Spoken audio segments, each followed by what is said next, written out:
मेरे प्रिय आत्मन, एक छोटी सी कहानी से मैं अपनी चर्चा को शुरू करना चाहूंगा।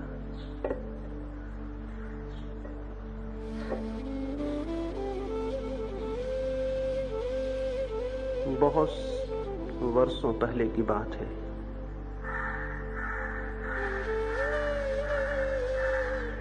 एक बूढ़ा व्यक्ति अंधा हो गया, उसकी आंखें चली गईं। उसकी उम्र 70 को पार कर चुकी थी। उसके 8 लड़के थे, 8 लड़कों की बहुएं थीं, पत्नी थी। उसके मित्रों ने, उसके परिवार के लोगों ने समझाया, आंखों का इलाज करवा ले, ठीक होगा, मुझे भी अच्छा लगेगा।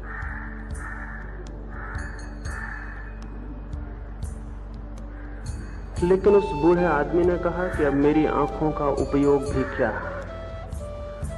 बूढ़ा हो गया हूं, फिर मेरे 8 लड़के हैं, उनकी 16 आंखें हैं, मेरी 8 बहुएं हैं, उनकी 16 आंखें हैं, मेरी पत्नी है।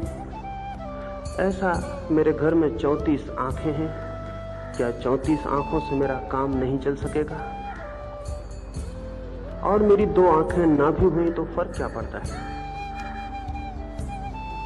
बात ठीक ही थी। घर में 34 आंखें थीं, 2 आंखें ना हुई तो कौन सा फर्क पड़ेगा? उस बूढ़े ने जिद की और अपनी आंखों का उपचार नहीं करवाया। लेकिन 15 दिन ही बीते होंगे कि उस बड़े भवन में आग लग गई जिसका वो निवासी था। वे 32-34 आंखें आग लगते ही घर के बाहर हो गईं। और उन 34 आंखों में से किसी को भी ये ख्याल ना आया कि एक बूढ़ा आदमी भी घर के भीतर है जिसके पास आंखें नहीं। जब वे बाहर पहुंच गए, आग के बाहर हो गए लड़के और बहुएं और पत्नी, तब उन्हें स्मरण आया कि घर का वृद्ध व्यक्ति घर में छूट गया। लेकिन तब कुछ भी करना संभव न था, लौटने की कोई गुंजाइश न थी। और जब सभी लोग बाहर रह गए, निकल गए उस बूढ़े आदमी को छोड़कर, और जब आग की लपटें उस अंधे आदमी को जलाने लगी और वो अंधा आदमी भागने लगा और दरवाजा मिलना मुश्किल हो गया, तब उस बूढ़े को भी स्मरण आया कि जब आग लगी हो तो अपनी ही आंखें काम पड़ सकती हैं, किसी और की आंखें नहीं। लेकिन तब बहुत देर हो चुकी थी और उस बूढ़े आदमी को उस आग से भरे हुए मकान में जल जाना पड़ा। उसके मन में कौन से ख्याल रहे होंगे मरते वक्त, कौन सा विचार रहा होगा मरते वक्त? अपनी आंख होती तो वो बाहर हो सकता था, पराई आंख आग लगे हुए मकान में बाहर निकलने के काम नहीं आ सकती। इस कहानी से इसलिए शुरू करता हूं, जीवन भी करीब करीब आग लगा हुआ मकान है। किसी को लपटें दिखाई पड़ती हैं, किसी को नहीं, लेकिन 24 घंटे हम एक जलते हुए मकान के भीतर हैं। कोई आज जल जाएगा, कोई कल जल जाएगा, कोई परसों जल जाएगा। देर होगी, किसी को थोड़ा समय लगेगा, लेकिन जिस मकान के हम भीतर हैं वो मकान आज नहीं कल जलाने वाला सिद्ध होने को है। क्योंकि चाहे और कुछ अनिश्चित हो, एक बात निश्चित है कि जिसे हमने मकान समझा वो हमारी चिता सिद्ध होगा, और जिसे हमने जीवन जाना है वो हमारी मृत्यु बनेगा। और हम रोज, चाहे हम कुछ भी कर रहे हों, चाहे हम भजन गा रहे हों और चाहे गीता पढ़ रहे हों और चाहे दुकान कर रहे हों और चाहे मंदिर में बैठे हों, हम जो भी कर रहे हैं, हमारा सब किया हुआ हमें मौत के करीब ले जा रहा है।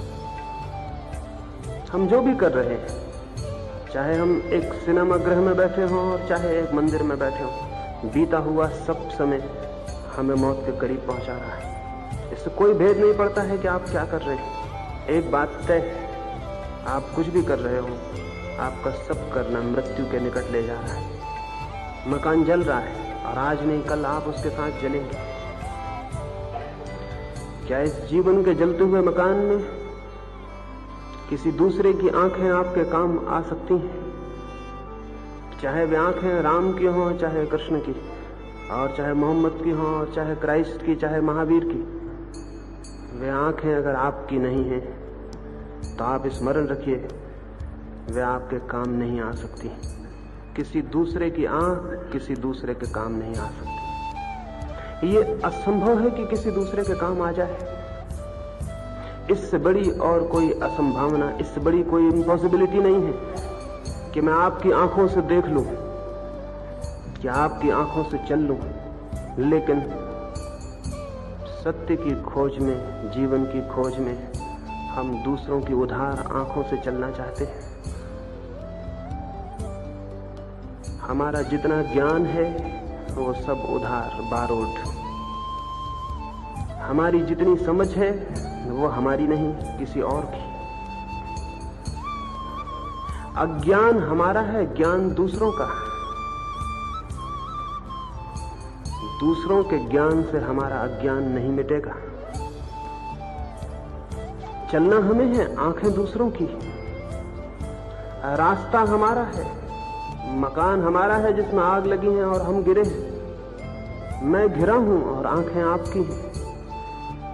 जिंदगी का सारा दुख यही है, अज्ञान हमारा है और ज्ञान दूसरों का है। जीवन का सारा कंट्रडिक्शन, जीवन का सारा विरोध यही है। अंधकार हमारा है, प्रकाश दूसरों का है। दूसरों का प्रकाश हमारे अंधकार को मिटाने में असमर्थ है।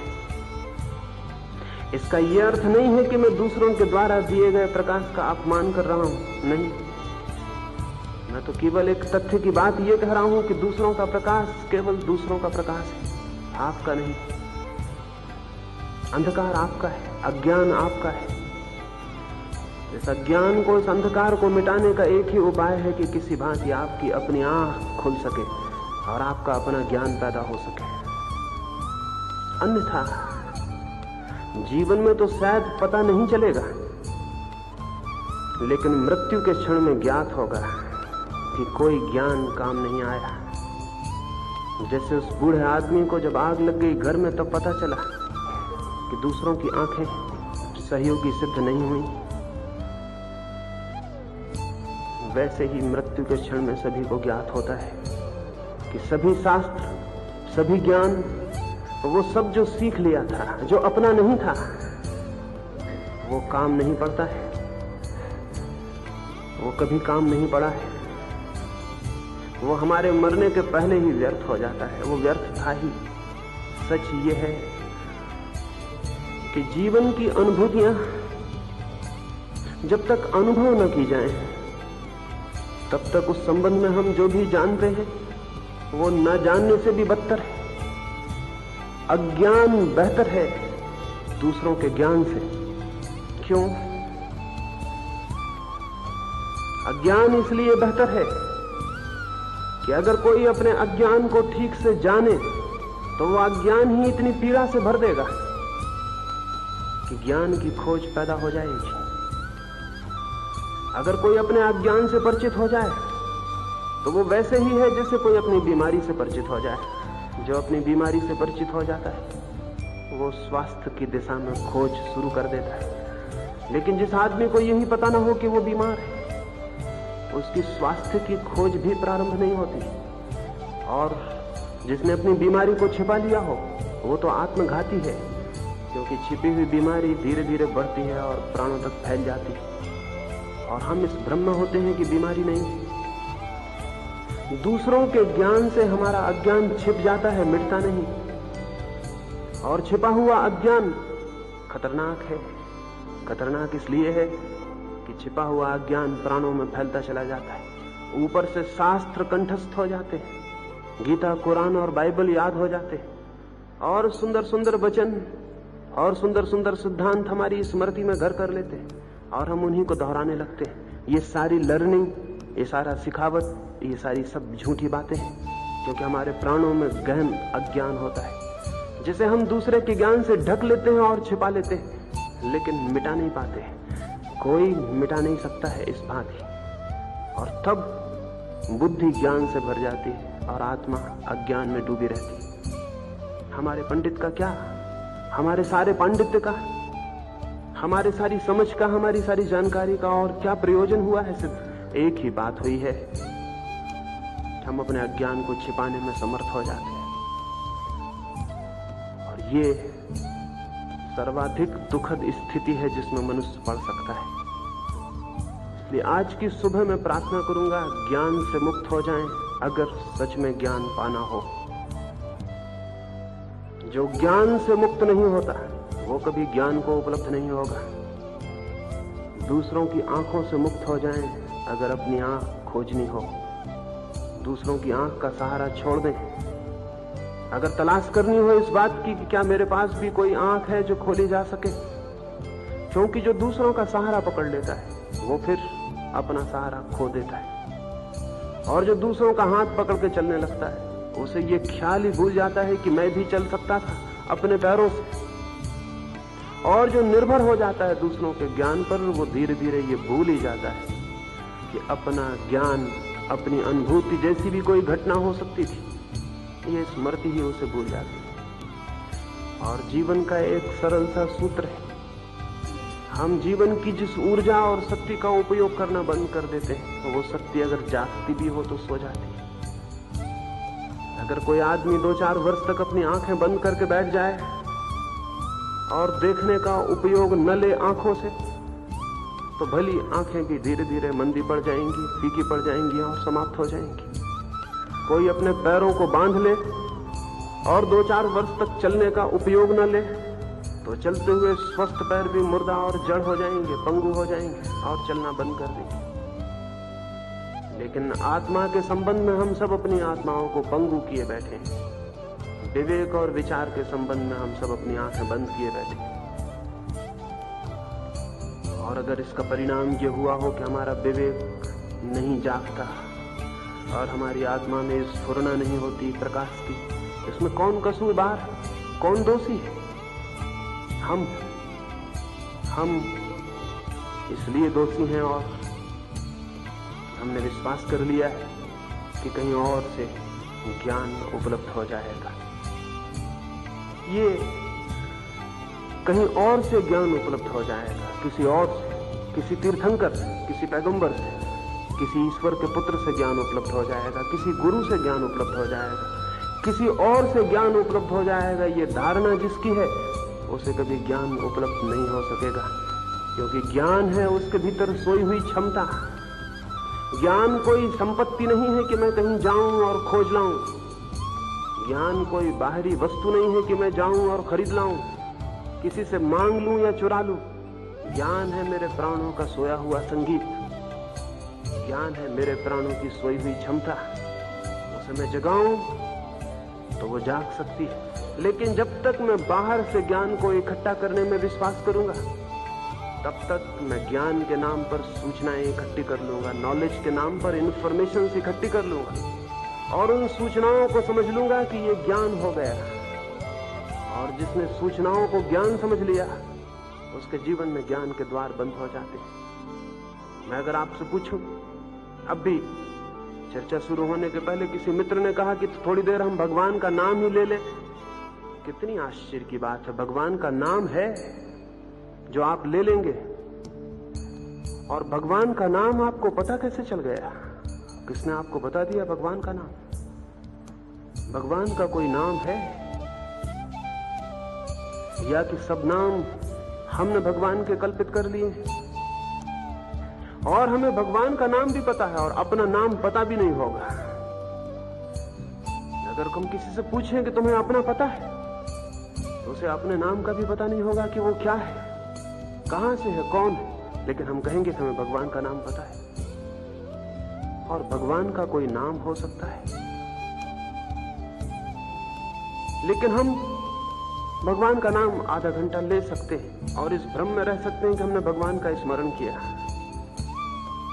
हमें जिन्हें अपना भी पता नहीं है, उन्हें भगवान के नाम का पता है, और हम उसे ले लेंगे और दोहरा लेंगे आधा घंटा, और एक तृप्ति की सांस लेकर घर लौट जाएंगे कि हमने भगवान का नाम लिया। इससे बड़ी झूठ और कुछ भी नहीं हो सकती, इससे बड़ा असत्य और क्या हो सकता है। लेकिन हमें सीखनी है कुछ बातें, कुछ बातें हमें बता दी गई हैं कि ये भगवान का नाम है और हमने इसे स्वीकार कर लिया है और हम इस स्वीकृति को दोहराते हैं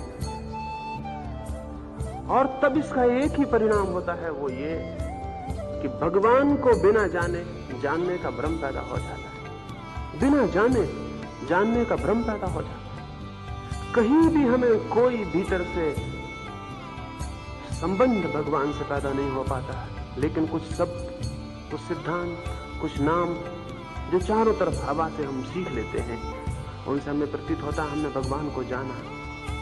मैं आपसे निवेदन करूं, इस भांति की जो आस्तिकता है सीखी हुई, भगवान तक पहुंचने में इससे बड़ी और कोई बाधा नहीं है और बड़ा कोई हिंड्रेंस नहीं है।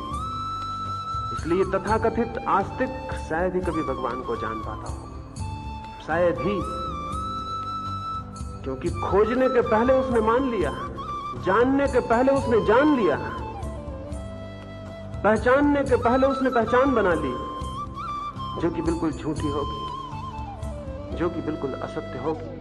और इस पहचान पर उसकी खोज चलेगी, इस पहचान पर उसका सारा ज्ञान निर्मित होगा, सारा जीवन निर्मित होगा। वो सारा जीवन मिथ्या हो जाएगा, झूठा हो जाएगा, क्योंकि उसका प्रारंभ ज्ञान से नहीं हुआ, अज्ञान को छिपाने से हुआ है। क्या ये उचित ना होगा ईश्वर के खोजी को, परमात्मा की तलाश में गए हुए व्यक्ति को, या सत्य के अनुसंधान में लगे हुए मनुष्य को, जीवन के अर्थ को जो खोजने निकला है उसको, या सबसे पहले ये उचित ना होगा कि वो ये जान ले कि वो कुछ भी नहीं जानता है? क्या ये प्राथमिक सीढ़ी ना होगी कि वो अपने निपट और गहन अंधकार को और अज्ञान को स्वीकार कर ले? यूनान में किसी ने खबर उड़ा दी थी कि सोक्रेटिस ज्ञानी हो गया है, उसे ज्ञान उपलब्ध हो गया है, उसने परमात्मा को और सत्य को जान लिया है, वो महाज्ञानी है। एक मित्र ने जाके सोक्रेटिस को कहा कि ये खबर फैलती है एथेंस में, गांव-गांव में यूनान के ये खबर पहुंच रही है कि तुम महाज्ञान को उपलब्ध हो गए हो। सोक्रेटिस ने कहा कि मित्रों, मालूम होता है कुछ भूल हो गई। जब मैं छोटा सा बच्चा था तो मैं समझता था कि मुझे ज्ञान है, जब मैं जवान हुआ तो मेरे ज्ञान की एक एक ईंट खिसकने लगी, और जब मैं जितना जितना सोचने लगा उतना उतना मुझे पता चला कि मैं तो कुछ जानता नहीं हूं। और अब जब मैं बूढ़ा हो गया हूं तो मैं ये बहुत सरलता से, स्पष्टता से कह सकता हूं कि मैं एकदम अज्ञान में हूं, मैं कुछ भी जानता नहीं। तो जाओ और उनसे कह दो कि वो बात गलत है। सोक्रेटिस तो कहता है कि वो कुछ भी नहीं जानता है। वे लोग गए और जिन लोगों ने ये खबर उड़ा रखी थी कि सोक्रेटिस महाज्ञानी है, उनसे उन्होंने जाके कहा कि सोक्रेटिस तो कहता है कि मैं परम अज्ञानी हूं।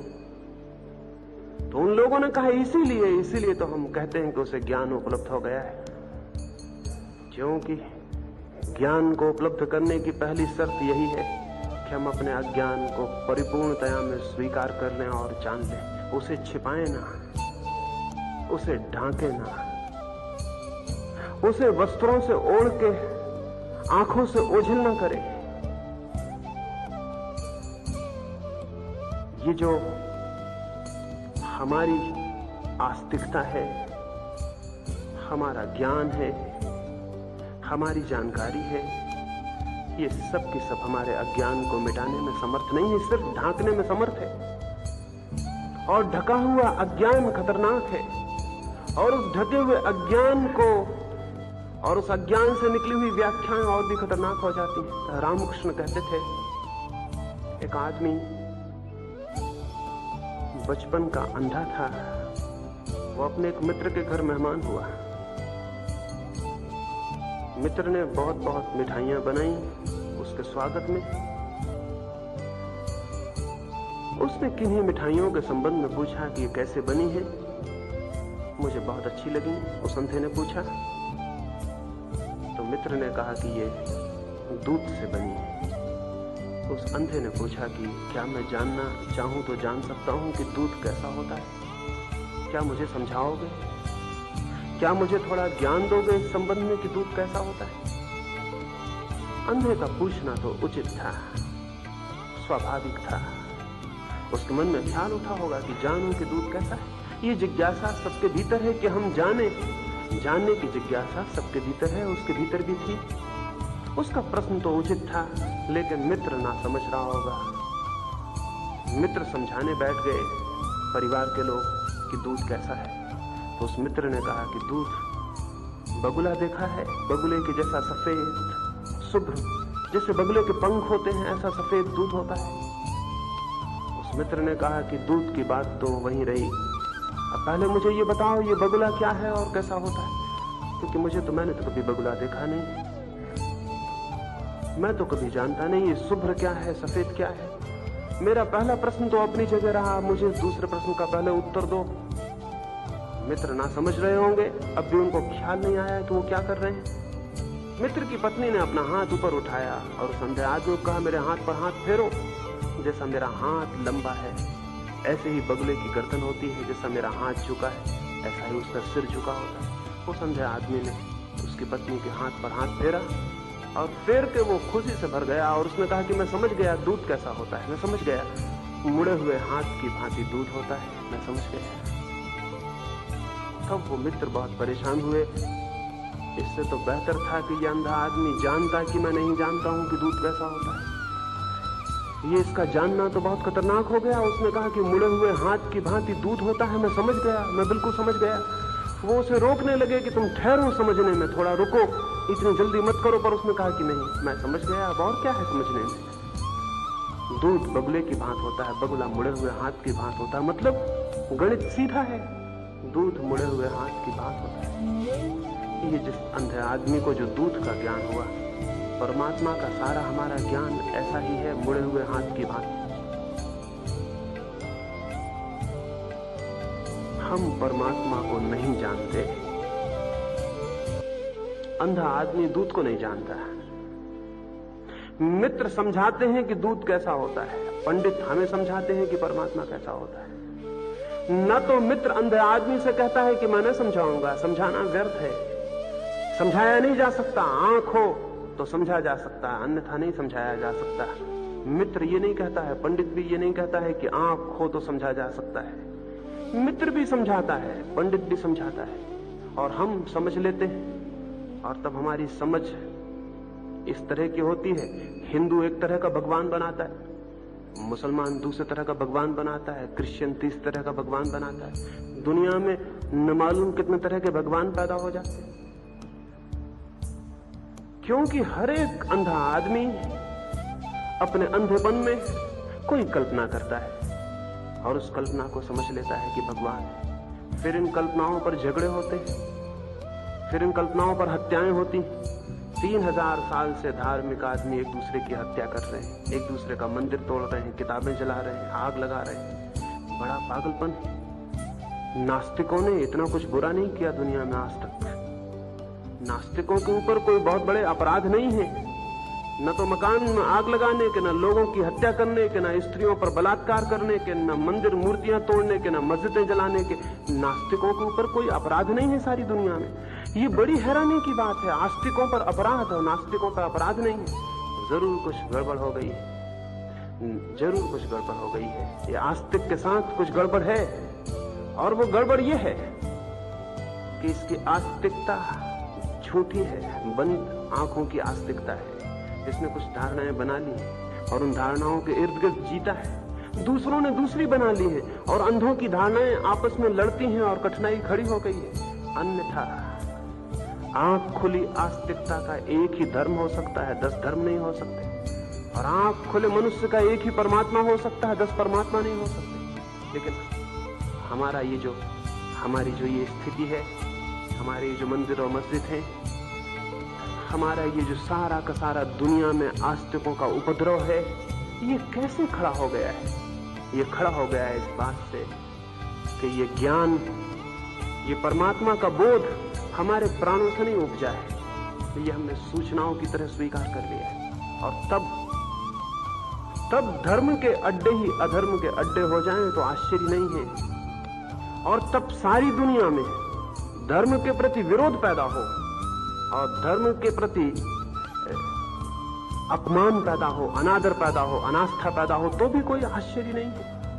अगर दुनिया का युवक मंदिरों में जाना बंद कर दे और चर्चों में जाना बंद कर दे और आदर देना बंद कर दे और धर्म का सारी दुनिया में अपमान शुरू हो जाए तो भी आश्चर्यजनक नहीं है। इसका जिम्मा किस पर है? इसका जिम्मा उन्हीं लोगों पर है जिन्होंने बंद आंखों से धर्म निर्मित किया है। और ऐसा धर्म डूबेगा और जाएगा। इसके पहले कि ऐसा धर्म डूबे और चला जाए, क्या आंख वाला धर्म पैदा नहीं हो सकता है? क्या हम आंख खोलकर सत्य की खोज और जिज्ञासा में संलग्न नहीं हो सकते? मुझे दिखाई पड़ता है कि हो सकते हैं। होना पड़ेगा, होना जरूरी है, होना अनिवार्य है। क्यों?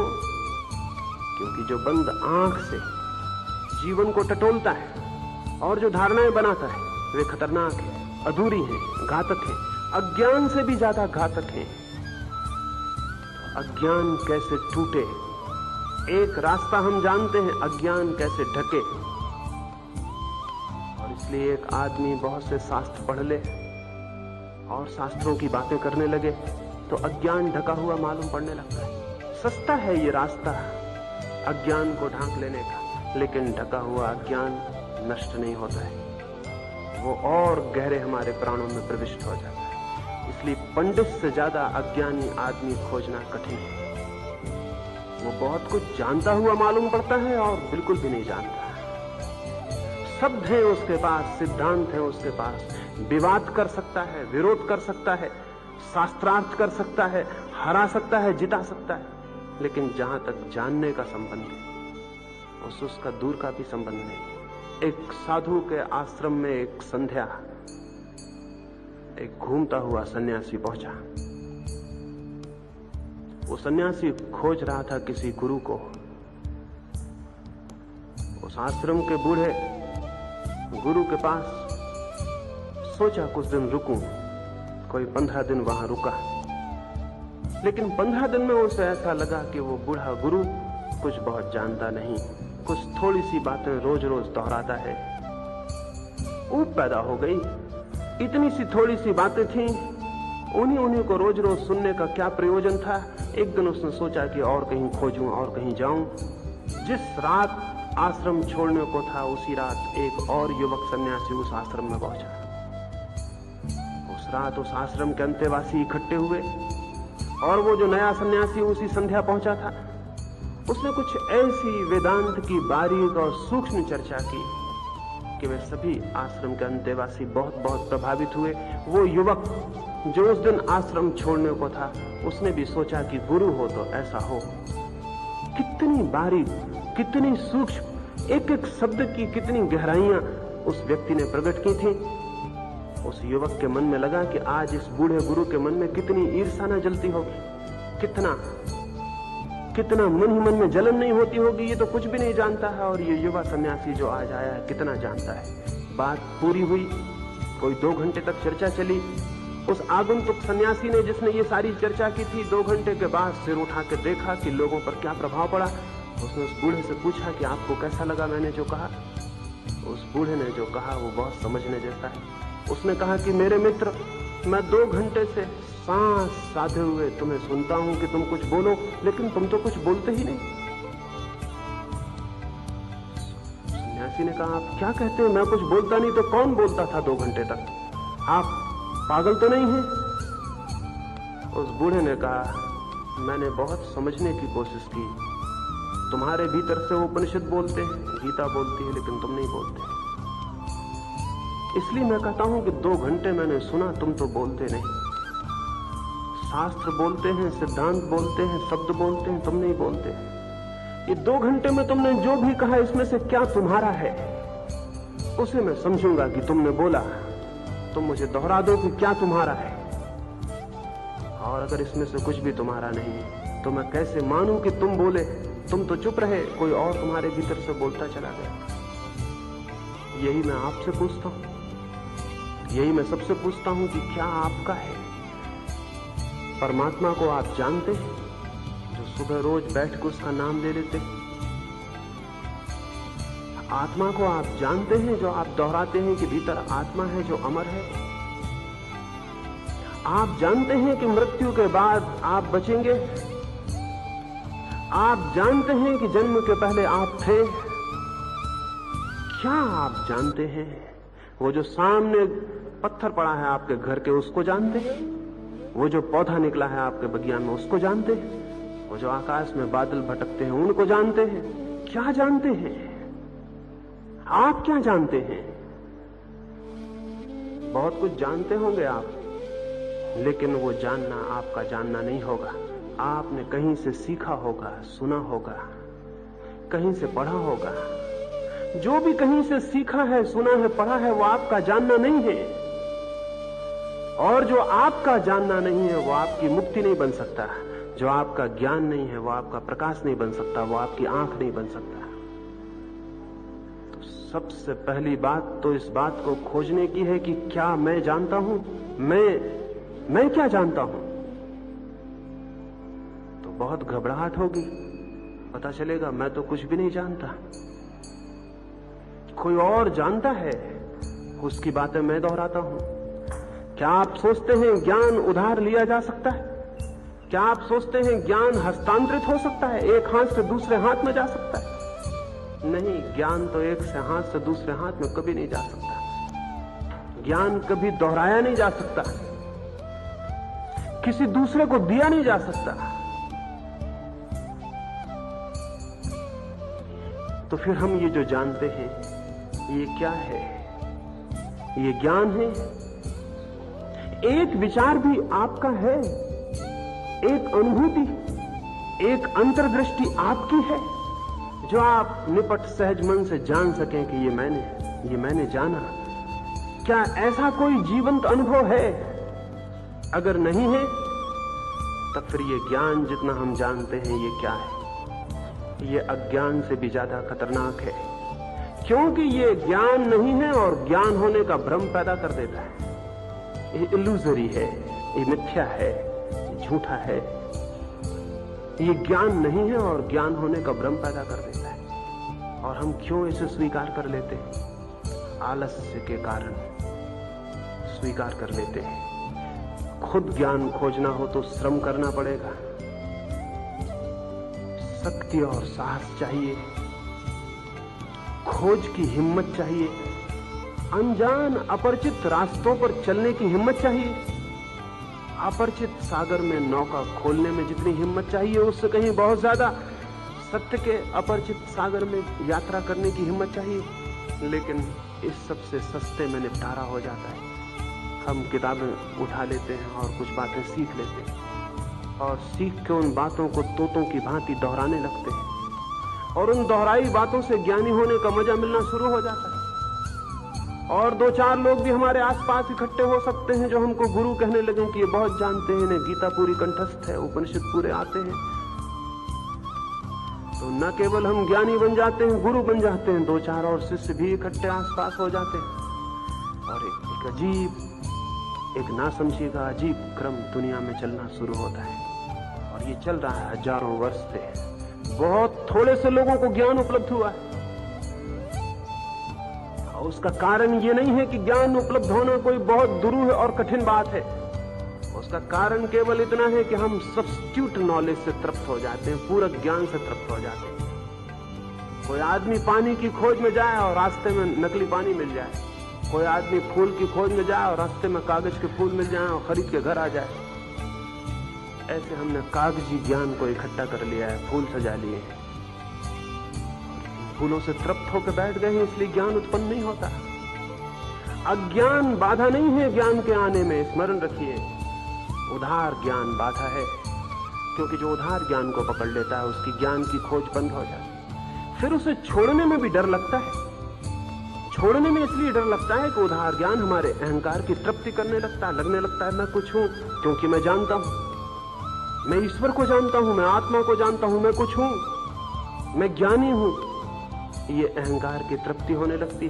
फिर अगर कोई कहे कि झूठा है, तो प्राण बड़े संकट में पड़ते हैं कि इसे कैसे छोड़ दूं, इसे छोड़ दूंगा तो फिर निपट अज्ञानी रह जाऊंगा, जो कि है, जो कि असलियत में मैं हूं, लेकिन छोड़ने में डर लगता है, भय लगता है। और फिर ये भय बाधा बन जाती, और तब हमारी खोज हमेशा के लिए बंद हो जाती।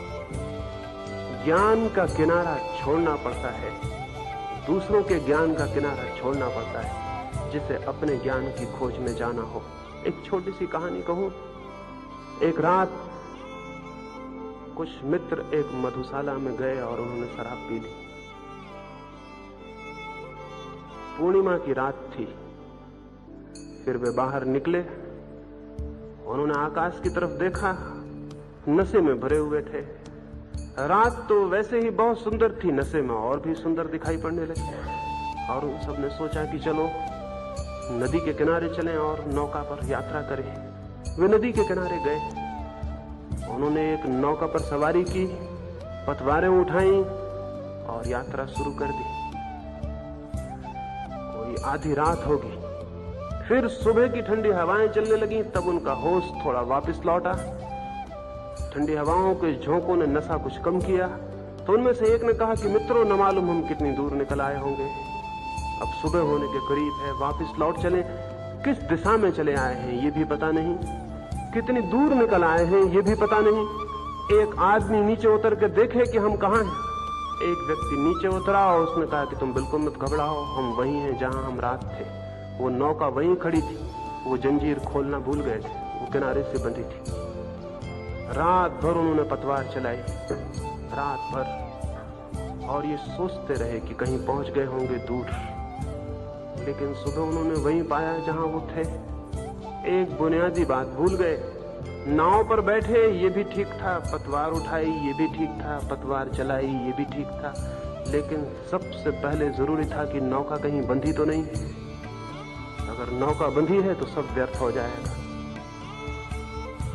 मृत्यु के करीब पहुंच के आदमी पाता है मृत्यु की ठंडी हवाएं लगनी शुरू होती हैं और नशा थोड़ा उखड़ता है।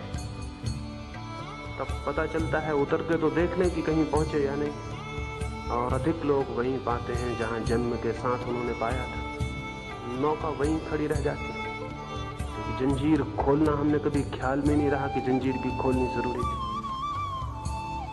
जंजीर कहां बंधी है चित्त की कि वो परमात्मा तक नहीं पहुंच पाता। ये जो झूठा ज्ञान है, इसके किनारे से जंजीर बंधी, झूठे ज्ञान के किनारे से जंजीर बंधी, इसलिए कभी सम्यक ज्ञान की तरफ गति नहीं हो पाती। अज्ञान से जंजीर नहीं बंधी है, स्मरण रखिए, क्योंकि अज्ञान से कोई भी बंधा रहने को राजी ही नहीं होता है। लेकिन झूठे ज्ञान से बंधने में एक रस है, एक मजा है, इसलिए उससे कोई बंधने को राजी हो जाता है। रस ही तो बंधन है। अज्ञान से कोई नहीं बंधता है। इसलिए अगर कोई आपको अज्ञानी कह दे तो आप गुस्से में आ जाते हैं, क्योंकि अज्ञानी होने को कोई राजी नहीं। अगर आपको कोई पकड़ ले रास्ते में, कह दे आप बड़े अज्ञानी हो, तो आप मुकदमा चलवाते हैं, किसने मेरा अपमान कर दिया। अज्ञानी होने को कोई राजी नहीं है। टॉलस्टॉय ने लिखा है कि एक आदमी एक सुबह एक चर्च में जाके भगवान के सामने प्रार्थना कर रहा था। अंधेरा था, कोई 5 बजे होंगे, कोई नहीं था चर्च में। टॉलस्टॉय भी घूमता हुआ सुबह सुबह चर्च में पहुंच के कोने में खड़ा हुआ था। वह आदमी प्रार्थना कर रहा था, हे भगवान, मैं बहुत बड़ा अज्ञानी हूं, बहुत बड़ा पापी हूं। टॉलस्टॉय ने देखा कि कौन आदमी। चर्च के बाहर वो आदमी बाहर निकला तो टॉलस्टॉय उसके पीछे हो लिया। जब थोड़ा प्रकाश हुआ तो देखा वो तो नगर का सबसे बड़ा धनी मानी व्यक्ति था। जब वो चौरस्ते पे पहुंचे तो टॉलस्टॉय चिल्लाया और कहा कि ठहरो, ए अज्ञानी, ए पापी, रुको। उस आदमी ने कहा कि देख, जो मैंने चर्च में कहा था वो सब जगह कहने को नहीं, और मुझे पता नहीं था कि तू वहां मौजूद है। मैंने सिर्फ भगवान से कहा था, अगर इस बात को तूने चौरस्ते पे कहा तो सांझ होने के पहले हथकड़ियों में अपने को बंद पाएगा। तो टॉलस्टॉय ने कहा कि मैं तो सोचता था कि तुम जब भगवान से कह रहे हो कि मैं अज्ञानी हूं, उसने कहा कि वो ठीक है भगवान से कहना, वो हमारी और भगवान के बीच की बातचीत है, ये किसी और के बीच का मामला नहीं है। मैं चौरस्ते पे अज्ञानी अपने को कहने को राजी नहीं हूं। आप भी चौरस्ते पे अपने को अज्ञानी कहने को राजी नहीं। अज्ञानी तो कोई रहने को राजी नहीं है। तो अगर आपको पता चल जाए कि आप अज्ञानी हो तो तब आप उस किनारे को छोड़ दोगे। लेकिन अगर आपको पता चलता हो कि आप ज्ञानी हो तब फिर किनारे को छोड़ना बहुत कठिन है, क्योंकि ज्ञानी होने का रस तो कोई भी लेना चाहता है। कोई भी अज्ञानी से अज्ञानी व्यक्ति से कहो कि तुम ज्ञानी हो तो वो भी रीढ़ सीधी करके बैठ जाएगा। अगर उसके पीछे पीछे आप घूमने लगो तो वो भी कहने लगेगा कि मेरी भी कुंडलनी शक्ति जाग गई है और मेरे भीतर भी ऐसे ऐसे अनुभव होने शुरू हो गए। ज्ञानी होने का सुख अहंकार को तृप्त करने का सुख है। तो अज्ञान के तट से किसी की नाव नहीं बंधी है कभी, लेकिन ज्ञान के तट से सबकी नावें बंधी हुई हैं। इसलिए मैं कहता हूं कि ज्ञान को छोड़ें तो यात्रा हो सकती है ज्ञान की तरफ। उस ज्ञान को छोड़ना पड़ेगा जो दूसरों से पाया है, उस ज्ञान को पाने के लिए जो कि किसी से नहीं पाया जाता और भीतर पैदा होता है और जागता है। वही है ज्ञान, वही है ज्योति, वही है प्रकाश। और उसी प्रकाश में जाना जाता है वो निगूढ़तम सत्य जिसको हम परमात्मा कहते हैं। उसी प्रकाश में जानी जाती है वो शक्ति जिसे हम आत्मा कहते हैं। उसी प्रकाश में पहचाना जाता है वो जो अमृत है और अनादि और अनंत है और जो हमेशा से था और हमेशा होगा। अभी नहीं, अभी तो हम जो अमरता वगैरह की बातें करते हैं वो एकदम झूठी हैं। अभी तो हम जो कहते हैं कि आत्मा अमर है वो इसलिए नहीं कि हम जानते हैं आत्मा अमर है, बल्कि इसलिए कि हम सबको मरने से डर लगता है। हम सब मरने से डरते हैं, इसलिए सब कहने लगते हैं आत्मा अमर है। और जैसे जैसे आदमी बूढ़ा होने लगता है और जोर जोर से कहने लगता है कि आत्मा अमर है। ये हमारा मरने का भ्रम है, मरने का भय। ये कोई आत्मा की अमरता का अनुभव नहीं है। इसलिए जो कौम जितनी ज्यादा कायर होती है और मरने से जितनी ज्यादा डरती है, उतनी आत्मा की अमरता में विश्वास भी करती है। ये दोनों बातें एक ही साथ पाई जाती हैं एक ही कौम में। आत्मा की अमरता का विश्वास करने वाली कौम धार्मिक है ऐसा मत समझ लेना, और आत्मा की अमरता को मानने वाला आदमी धार्मिक है ऐसा भी मत समझ लेना। ये सिर्फ मृत्यु से भयभीत, मरने से डरे हुए लोग, मौत डर देती है तो हम रोज देखते हैं कि शरीर तो मर जाता है। इसलिए फिर ऐसे गुरुओं की तलाश करते हैं जो ये विश्वास दिला दें कि शरीर भला मर जाए लेकिन आत्मा कभी नहीं मरती। हम मरना नहीं चाहते, नहीं मरना चाहते, इसलिए ना मरने की बात में विश्वास कर लेते हैं। ये कोई धार्मिकता नहीं है, ये कोई ज्ञान नहीं है। इससे ज्यादा पाखंड, इससे ज्यादा झूठ और कुछ नहीं हो सकता। लेकिन इन बातों को सीख लेने को, इन बातों को दोहरा देने को हम समझते हैं कि एक आदमी धार्मिकता का जन्म हो गया है। नहीं, ये धार्मिकता का जन्म नहीं। भय से आत्मा की अमरता को मान लेना धार्मिकता नहीं। भय से परमात्मा को मान लेना धार्मिकता नहीं। परंपरा के प्रचार से ईश्वर को स्वीकार कर लेना कोई बुद्धिमत्ता नहीं है। हजारों साल से कोई बात दोहराई जाती है इसलिए मान लेना कोई विवेक नहीं है। वरन खुद खोजने के लिए तत्पर होना, खुद खोजने की आकांक्षा करना, बिना किसी भय के, बिना किसी प्रचार के, बिना किसी प्रलोभन के। जीवन क्या है, इस जिज्ञासा की खोज में गतिमान होना धार्मिक आदमी का लक्षण है। विश्वास धार्मिक आदमी का लक्षण नहीं, अधार्मिक आदमी का लक्षण है। जो विश्वास कर लेता है वो अधार्मिक आदमी है। क्यों? वो इसलिए अधार्मिक आदमी है कि उसने सत्य को इस योग्य भी नहीं पाया कि उसके लिए श्रम करता। उसने सत्य को इस योग्य भी नहीं माना कि उसके लिए खोज करता।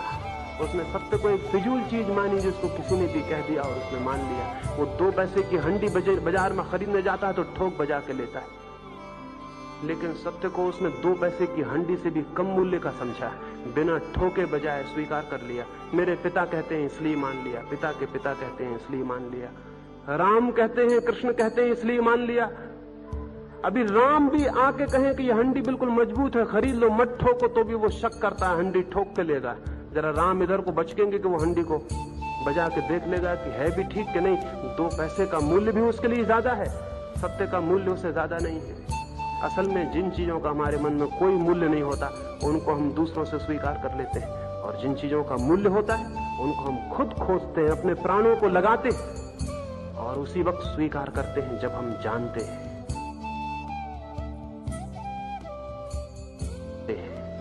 सत्य का हमारे दृष्टि में मूल्य नहीं है इसलिए हम विश्वासी बने हुए हैं। सत्य का हमारी दृष्टि में मूल्य होगा तो हम विश्वासी नहीं हो सकते, हम खोजी बनेंगे। हमारी प्यास होगी, हम जानना चाहेंगे, और इस प्यास के लिए चाहिए स्वतंत्र चित्त। इस प्यास के लिए चाहिए ऐसा चित्त जो दूसरों के ज्ञान के तट से अपनी जंजीर खोल ले। जो इतना साहस करता है वही केवल परमात्मा के रास्ते पर जा सकता है। जो साहस ही नहीं करता वो तो परमात्मा के रास्ते पर क्या जाएगा। भेड़ बनने से कोई परमात्मा के रास्ते पर नहीं जाता। एक भेड़ जा रही है, उसके पीछे आप भी जा रहे हैं। ऐसा अंधानुगमन परमात्मा तक नहीं ले जाता। एक स्कूल के अध्यापक ने मुझे बताया, उसने एक बच्चे को पूछा है गांव देहात में स्कूल में कि 11 भेड़ें एक खेत के भीतर बंद है, अगर 5 भेड़ें छलांग लगा के बाहर निकल जाएं तो भीतर कितनी भेड़ बचेंगी। एक छोटे बच्चे ने हाथ हिलाया और उसने कहा कि बिल्कुल भी नहीं। उस अध्यापक ने कहा तुम बिल्कुल पागल हो, 11 भेड़ें बंद हैं, 5 छलांग लगा के निकल गई तो भीतर कितनी बचेंगी। उस बच्चे ने कहा बिल्कुल भी नहीं, मैं भेड़ों को जानता हूं, आप गणित को जानते होंगे, मेरे घर में भेड़ें हैं।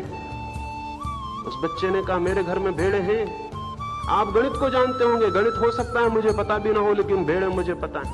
5 क्या, एक भेड़ भी निकल जाए तो फिर पीछे बिल्कुल भी नहीं बचेंगे, वो सब उसके पीछे चली जाएंगी। आदमी हजारों साल से भेड़ों जैसा व्यवहार कर रहा है और हम कहते हैं ये धार्मिक आदमी।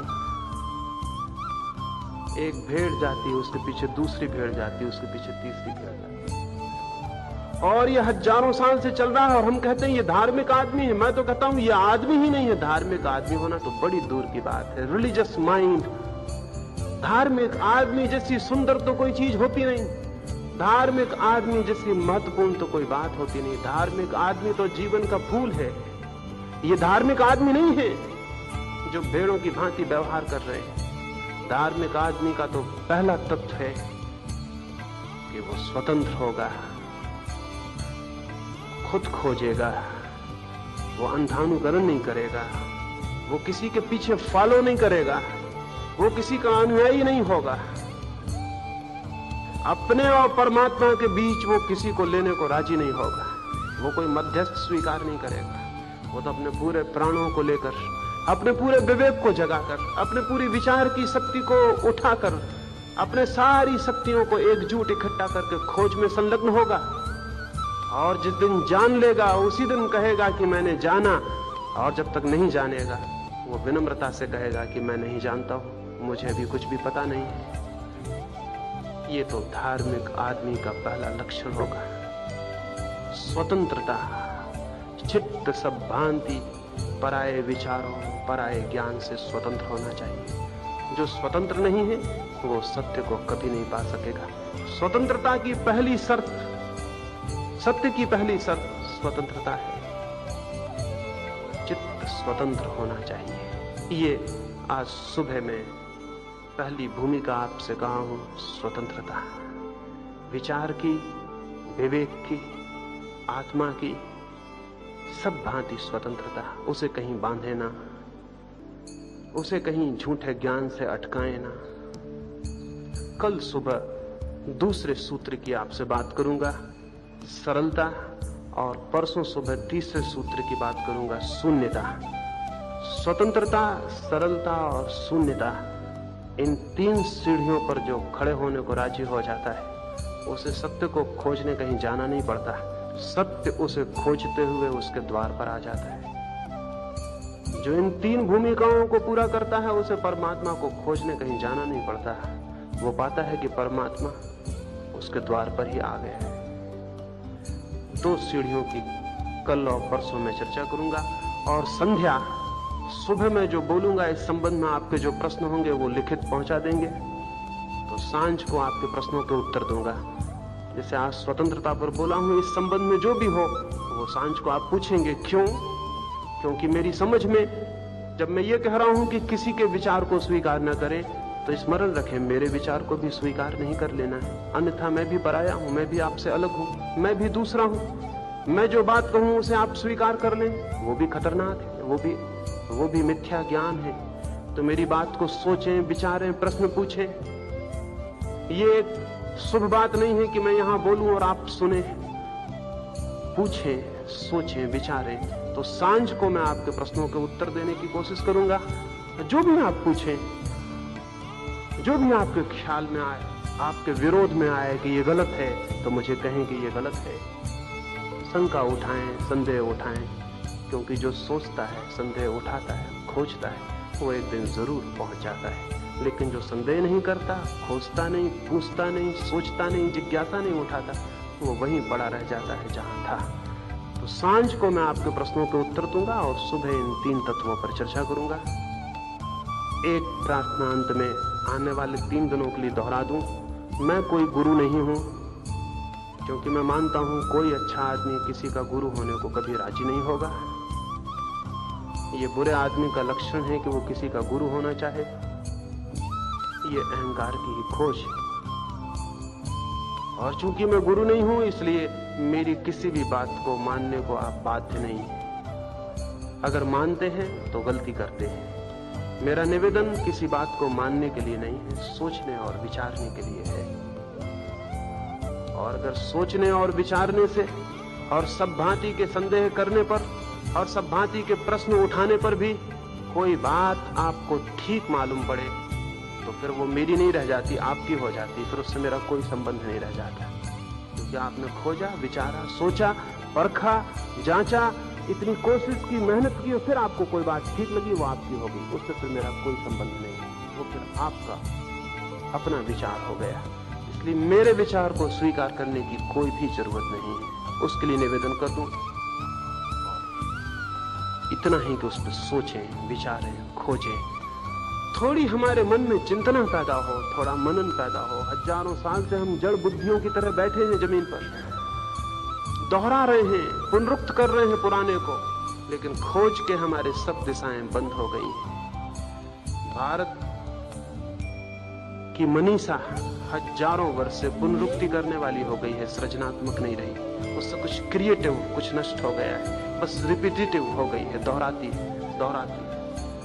दोहराना बंद करें, सृजनात्मक दिशा में थोड़ा अन्वेषण करें और स्मरण रखें कि जितना ही सृजनात्मक ऊर्जा होती है, उतने ही हम सृष्टा के करीब पहुंचने लगते हैं। और जितनी गैर सृजनात्मक, पुनर्वित्यात्मक ऊर्जा होती है, शक्ति होती है, उतना ही हम सृष्टा से दूर होने लगते हैं। परमात्मा के निकट वही है जो सृजन करता है। विचार में और विवेक में जो सृजन करता है, वो तो उसके बहुत निकट पहुंच जाता है। मेरी इन बातों को आज की सुबह इतनी शांति से सुना है। हो सकता है कई बातें ऐसी हों जो आपके मन में अशांति पैदा करें। मेरी तो आकांक्षा यही है कि अशांति पैदा हो, क्योंकि हम इतने मुर्दे की भांति हो गए हैं कि हम अशांत ही नहीं होते। हमारे भीतर असंतोष ही नहीं होता, हमारे भीतर चिंता ही पैदा नहीं होती। तो अगर मेरी कोई बात आपको धक्का दे, तो मेरी तो आकांक्षा है कि धक्का लगे। मैं तो चाहता हूं कि आप जिस नींद में सोए हैं, कोई आपको जोर से आके हिला दे, आपके सब सपने गड़बड़ हो जाएं। वो मैं चाहता हूं। वो मैं 3 दिन कोशिश करूंगा पूरी अपनी तरफ से कि आपको जितनी चोट पहुंचा सकूं उतनी पहुंचाऊं, और आप प्रेम से उसे सुने और 3 दिनों में सुनेंगे। उसके लिए बहुत बहुत अनुग्रह, उसके लिए बहुत बहुत आभारी हूं। अंत में सबके भीतर बैठे हुए परमात्मा को प्रति मेरे प्रणाम स्वीकार करें। बहुत बहुत धन्यवाद।